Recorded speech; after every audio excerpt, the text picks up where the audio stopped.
Hey guys, welcome back to my channel. Today we'll be talking about 5 houseplants that you need, and if I'm able to keep these 5 plants alive, you definitely can too. I'm not like the best houseplant lady there is, but throughout the years I have definitely kind of gained a little understanding on how to keep these basic houseplants alive, and there's honestly just one big secret to that, but I will keep that till later in this video. But first, grab your drink of choice. Mine is a Tazo chai tea with milk, and honestly that chai tea has like a chokehold on me. I absolutely love it.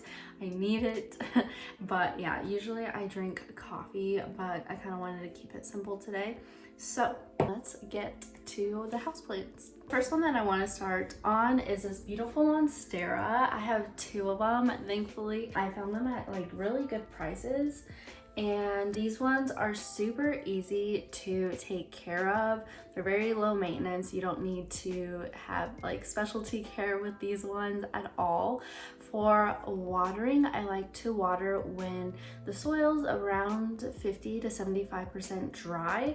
And with these guys, at least the buckets that I've kept them in, they have like these holes, and I'm able to kind of see if the soil's too dry or still kind of damp. That way I can see if it needs more water or not. Sometimes I like to just sprinkle water on the top if it needs extra care. Now for lighting, these ones absolutely love bright indirect light, and they will grow so much if you put it in a really good room with bright light. If you do decide to put it in a brighter room, we'll need to up the watering and it will be drier faster. They will absolutely love you for that. They will grow big leaves, and that's what I've noticed when switching it to a brighter room. I did have it in a darker room, and they will still grow in low light situations. They'll just kind of take a little bit longer to grow. You kind of just have to be patient with them if you do decide to put them in a low light situation.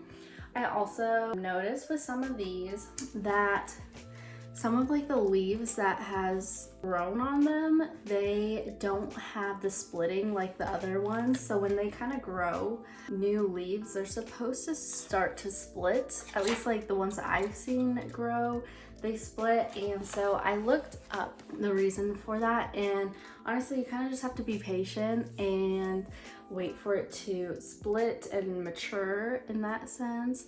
And then also, and it may just even need a brighter room than it already is in. So that is my kind of tips for these. They also get very dusty on the leaves, so just wipe them down occasionally and you will be good to go. I also want to say that I got these guys at Lowe's, and this one was $15, and I thought honestly for that price is super good. And then the second one that I got is this guy, and he is a lot heftier, has a ton more leaves, and honestly is growing a new leaf like every single day. This one was also at Lowe's. I do need to dust this guy off, but he is thriving, and this one was $17. I absolutely loved the price for how much of this I got. And with Lowe's, at least the one that I go to, I don't have to worry about gnats or anything. I feel like Lowe's does a really good job at containing that whole gnat situation, because a lot of plant stores unfortunately have gnats. Thankfully with the one that I go to, I don't really worry about that too much. And so I just love these. Lowe's has been good to me. I'm so glad Lowe's started to stock up on monsteras, because otherwise I would have to go to a more expensive plant shop to get them, and they are honestly so worth it. So yeah. Now the next plant that I want to talk about is this lovely pothos plant. I absolutely love these because they just hang and get really viney. You can attach them to the wall and make them vine on the walls, literally anywhere, and they just grow so well, and I love these. These ones are really good in either low light or bright indirect light. I will say, if you want more color to your leaves where there's light green and greens, and it's just very beautiful colors. You do want to put these in bright indirect light more so than low light. When you put these guys in low light, they will just get green, kind of like these ones down here. These ones don't get as much light, but some of them are kind of starting to get that color, which I'm really happy about because I did move this guy from a darker room to this room, and has also been thriving. With pothos, you want to kind of let it get dry and then water again. The way that you can test this is just like kind of poking your finger into the soil. If it feels dry, you can go ahead and water it. If it feels kind of damp still, go ahead and wait a few days and then water this. You can also buy water meters, which is so cool. You just stick it in the soil and it will tell you if you should water it or not. I will say that when the leaves kind of look like this guy right here, that may be due to overwatering, and sometimes with this one I do have a tendency to do. Just watch out for those yellow leaves. It could show overwatering or underwatering of the plant. But other than that, these guys are just so easy and they're so pretty. I got this one at Lowe's as well in this big bucket, and this one was only $10. I went there the other day and it was literally double that. It was like 19 bucks. And so I'm so happy I got this. You can also just cut this one or propagate it and make it into a new plant, and you can either put it back into its pot that it's in to make it more bushy or whatever you want to do, or create a whole new plant or give it away. But the way that you do that is, if you see, oh my goodness, there's just so much. If you see kind of like this node right here, I would probably cut right here in between a node and another node, and you just stick that part that you cut off into water, and it'll eventually grow roots, which is super cool. And then once the roots are long enough, you'll go ahead and stick it in soil or the original pot, depending on what you want to do, and you have a whole new plant. So all of these could be a whole new plant, which is crazy to me. And I have propagated this one a few times, and I'll show you one that I propagated a while ago. I will say it hasn't grown crazy because of the size of the pot it's in. I've kind of limited how much it will grow because of that. I also don't deal with gnats or anything with this guy because I got it at Lowe's and they are fabulous. But yeah, this one's super easy, highly recommend. Okay, so the next one that I have is gonna be this snake plant. I absolutely love these. I don't know why, but like, I think they look so cool and so unique, and this is definitely a must-have if you're first starting out.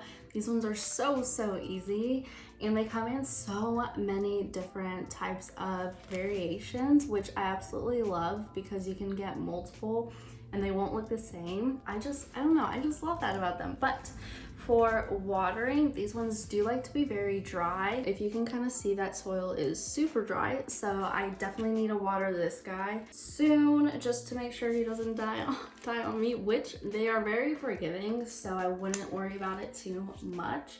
Now, at first, when I was getting into snake plants, I thought they loved low light situations. I put mine in a very low light and it didn't really do too well. I kind of did some research after that, and they actually really like bright indirect light.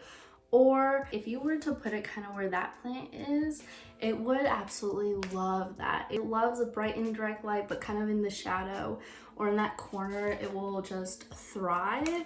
These ones also can propagate and create into a whole nother plant. So honestly, I could probably take this guy and make a whole nother plant. And when I bought this, I actually got this at Ace Hardware. They have plants all the time, and this guy was $8. I feel like if you were to go anywhere, like an actual plant store, not like Lowe's or anything, like this would be like 16 bucks. So for $8, I was like, you are coming home with me. But when I got this from Ace, the one that I propagated was just like this guy, and he was actually like broken off of the snake plant, and so I didn't know if it was like cut in the right spot because I've never propagated a snake plant before. I wasn't sure if it was cut in the right spot to be able to grow, so I just stuck it in water and hoped for the best. Now I know like where to cut it. This is just like what it looks like and where you would cut it. So that's kind of like what it looks like. That's where you would cut it. And honestly, I could probably go ahead and plant that one into a new pot. But yeah, so that's what that looks like. I do change the water on that one very often, just make sure it's clean water and there's no gunk in it or anything like that. But yeah, that is a snake plant. Super easy, and you should definitely invest in one. Okay, so the next one that I want to talk about is this pilea plant. I think these ones are so unique, and when I first saw these, I was like, I have to have that. Like, it's in the grocery stores all the time, and I just like fell in love. Like, they're just so different than all the other types of plants and so unique, and so I had to grab one and I became obsessed. But this one loves bright indirect light as all the other plants do, and this one also loves to be completely dry, like 75% dry before you water it again. And I love these ones because they kind of create little babies, and you can take those and repot them and make another plant, or just keep it here and make it kind of bushy. These ones also, I don't know if the camera will get it, but they will sometimes get, depending on the water that you use, they will get white little spots on the back of the leaves, and that's kind of what it looks like. And at first I had that problem on some cactuses that I got from a nursery, and my first thought was that they were bugs. And so I treated it with neem oil, which everyone kind of suggests for certain bugs and gnats and stuff. It didn't go away. And so I did some research on it, and turns out it's just from my water that I water these guys with. And it's just a mineral residue that it produces and leaves on the leaves. So to kind of combat that and fix that problem, you'll want to use either your filtered water or distilled water, or if you don't have either of those, if you just leave your water out during the nighttime and then use it the next day or the next 2 days from then, that should help solve the problem with that, and they'll go away. So don't fret, it's not bugs or anything. Your plant is still in good care, and I love them. I think they look so cool. They definitely add like a funky kind of look to my office space, and yeah, these ones are fairly inexpensive too. This one was $6, but yeah, these ones are my favorite. All righty, I'm so excited for this one. So you may be wondering why I have this guy out, because it's not necessarily like a house plant. It is technically a succulent. I absolutely am in love with this guy. I fell in love when I started to get into plants, but I strayed away from them because so many people talk about how string of pearls, which is what they're called, they are just so difficult, and they either die or they don't grow pearls or whatever. And honestly, these have been my easiest plant that I've taken care of so far. And when I tell you I'm not a succulent person at all, like I didn't even know this was a succulent kind of family, whatever. I was just shocked. But yeah, I am not a succulent person, and this one has just been thriving. Watering for this guy, you want to, like any succulent, let it dry out and then go ahead and bottom water. So that is why I have in a little container, so that I can go ahead and bottom water it. It will thrive that way. I've heard horror stories about watering it on the top. It'll kind of create like a root rot type of situation, or people will overwater it and it'll just completely die on you. So only bottom water these guys and they will love you. As far as light goes, they definitely need bright light in the mornings and throughout the day. This thing will love you. Now, when I first got it, I had it on my windowsill, so I'll show you real quick.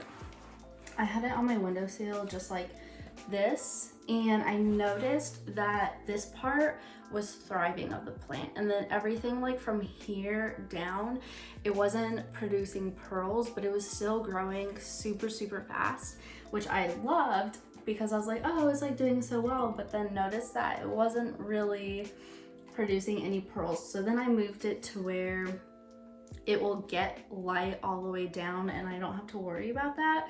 So I cut parts that weren't growing pearls and tried to salvage them and create new plant basically. And how you do that is, it's just like pothos. They also have like a node, and you will just cut in between two of them and repot it, and then hopefully it'll grow for you. And so let me show you where some of them are. They're kind of tangled. You definitely want to make sure they're not always tangled, but like if you can see those two, like right here where my pinky, oh, you can't.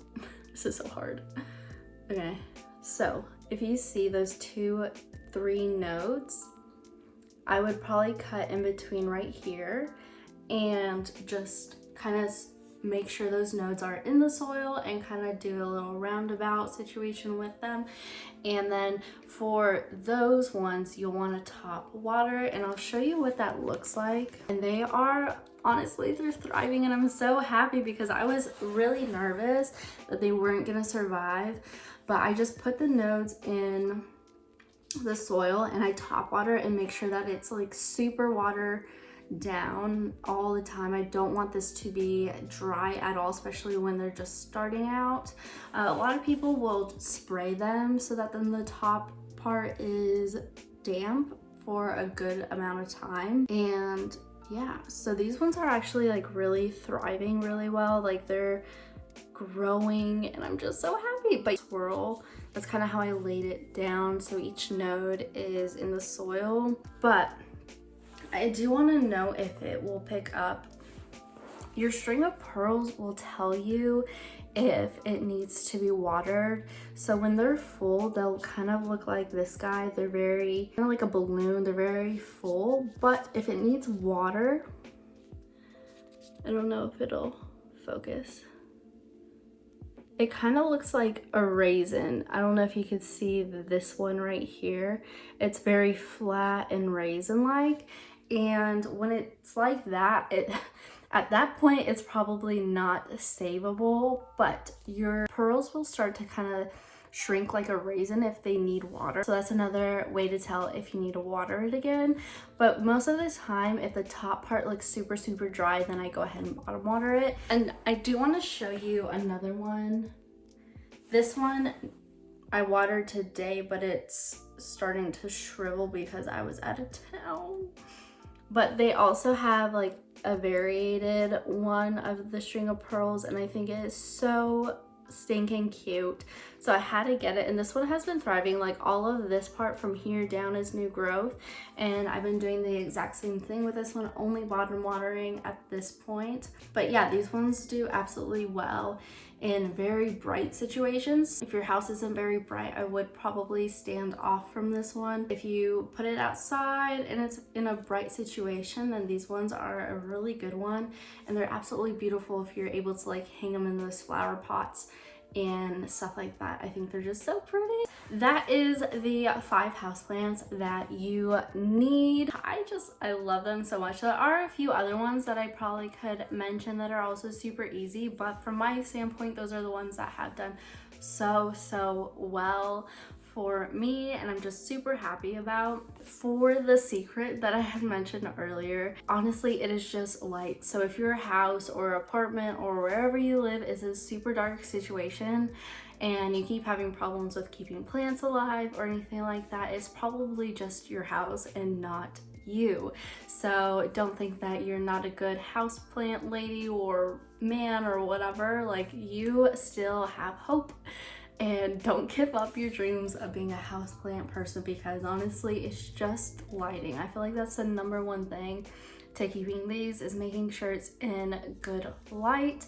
Now, I did mention earlier about gnats and how Lowe's does really well with like not really having a gnat issue. I don't know what they do, what water they do, whatever. I don't know what they do. But a lot of house plant shops or nurseries or whatever, you do have a gnat issue, and I have brought one plant home that had one, and honestly I'm kind of mad because I don't want it to spread to other plants. And so you want to quarantine them if possible from your other plants, and then treat it with neem oil, and you can get that at any plant store, plant shop, or whatever.